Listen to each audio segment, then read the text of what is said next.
If you find yourself locked out of your Coinbase account and no longer have access to your email, there are still ways to recover your account. Follow these steps to regain access.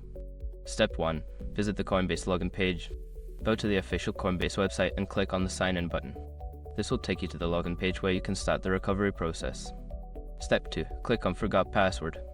On the login page, select the Forgot Password link. This will prompt you to enter your email address to receive a password reset link. Step 3. Select Alternative Recovery Options. Since you can't access your email, look for alternative recovery options. Coinbase may offer recovery through your linked phone number or by answering security questions. Step 4. Contact Coinbase support. If alternative recovery options are not available, visit the Coinbase Help Center. Use the support options to submit a request for account recovery, providing as much information as possible to verify your identity. Step 5. Follow up and verify your identity. After submitting your request, keep an eye on your email or phone for updates from Coinbase support. Be prepared to provide additional identification or information to confirm your identity.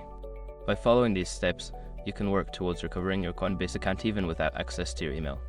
Remember to keep your recovery information up to date in the future to avoid similar issues.